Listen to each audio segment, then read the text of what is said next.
Spring garden planning. Hi, I'm Janet and welcome to the Almost Homestead.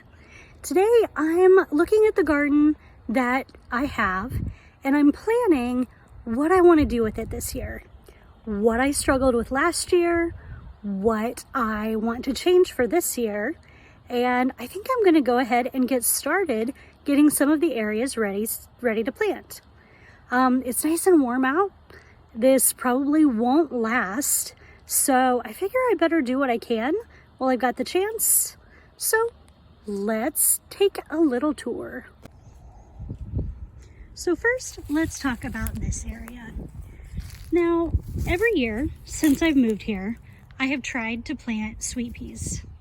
And every year they have barely grown, struggled to grow, died.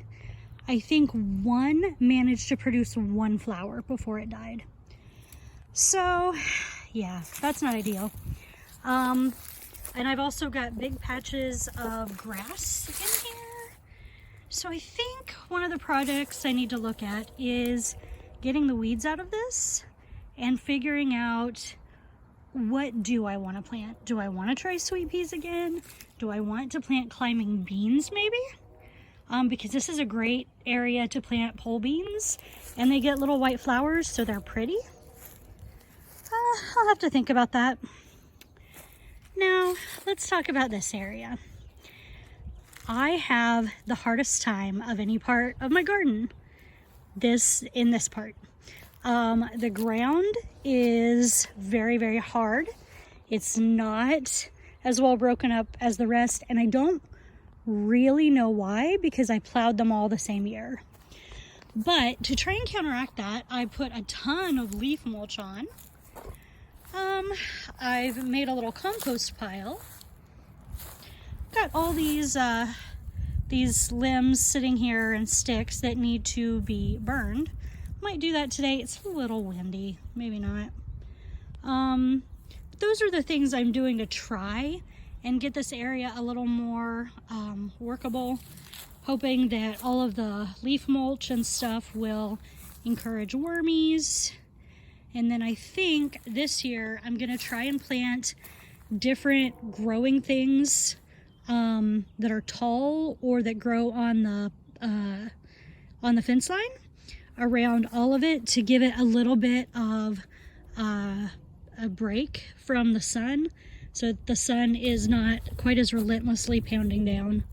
But again, we've got some weeds to take care of. I think I've actually got flowers already planted on some of this. We've got irises over here. I believe I planted bachelor's buttons here. I'm not positive. Last year I planted echinacea here. I didn't get the seeds to grow, but I think this year, whatever I plant on the fence row, I'm gonna start with starts instead of seeds. I think that will help. We have a mulberry tree here that the birds love, and so they sit on the limbs of this tree and then they come down and they eat all of my seeds. So I'm thinking about some netting to try and get those, to try and get the birds off of my seeds. Also maybe putting some leaf mulch or something on top that makes it a little harder to see the seeds. I don't know, the birds are smart, they watch me. And I have cats, so that's annoying. Anyway, over here you can see the board, which is what I had down to keep the cardboard down when I planted my green beans. You can see their little corpses here. So green beans are really valuable, not only for the fruits they produce, but because they put a lot of nitrogen into your soil.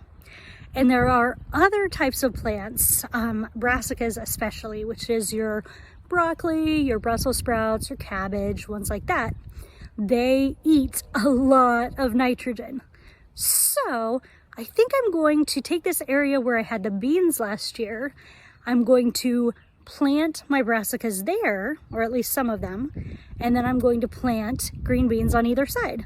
That way they get the nitrogen that the green beans put into the ground last year, and the green beans that are gonna grow around them this year will actually help to keep putting more nitrogen in to the soil through the year. So I think that'll be a good, those two are really good combinations.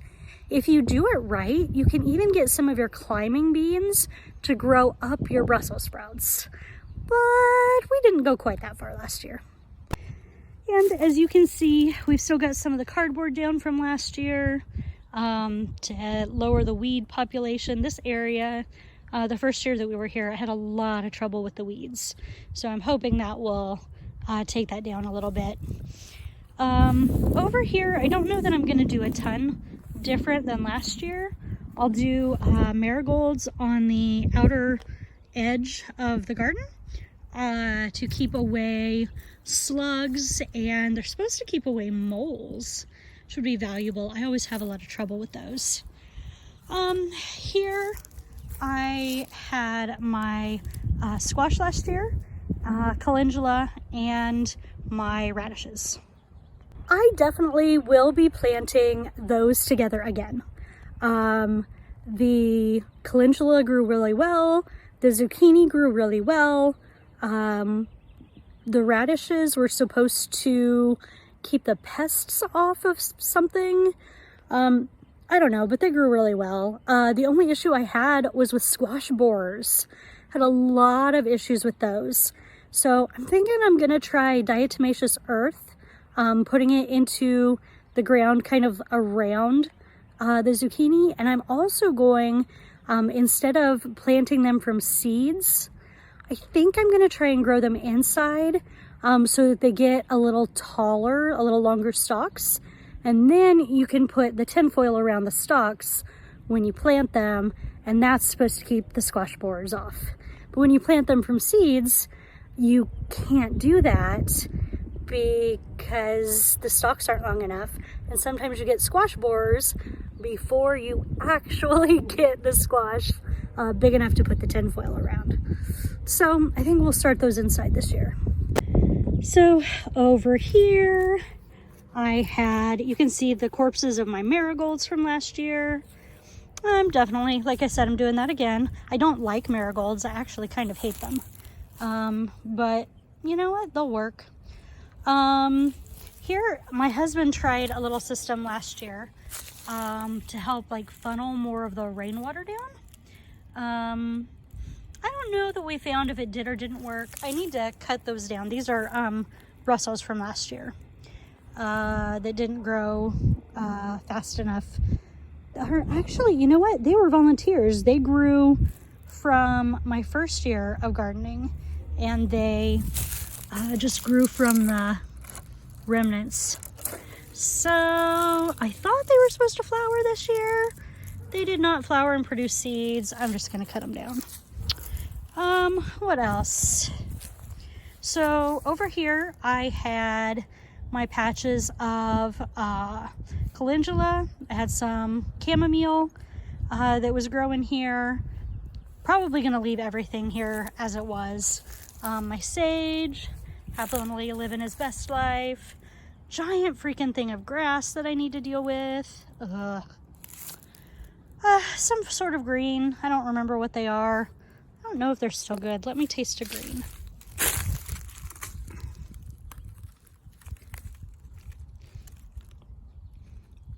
Ooh, those are lovely. Okay, we may cut those off today and put them in a salad. That's nice. They're really sweet. Maybe because they're growing in its winter. And I think these are garlics. They're gonna stay there. I planted more garlic. I'll plant more onions here. Flea is joining my garden planning. Again, the fence row is going to be all climbing flowers or tall plants. Otherwise, I don't think I'm gonna do that much different. But before we do anything else, we've got to get rid of some of these weeds. All right, let me show you what I'm about to do.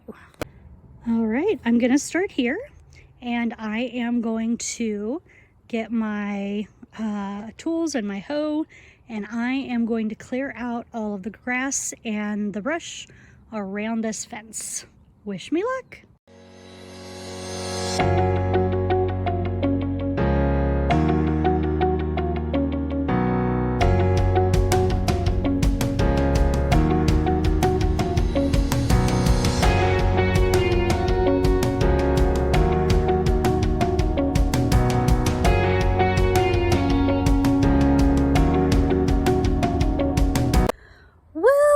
This time didn't go exactly as I planned.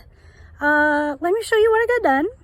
So here is the future home of sweet peas and or climbing vines.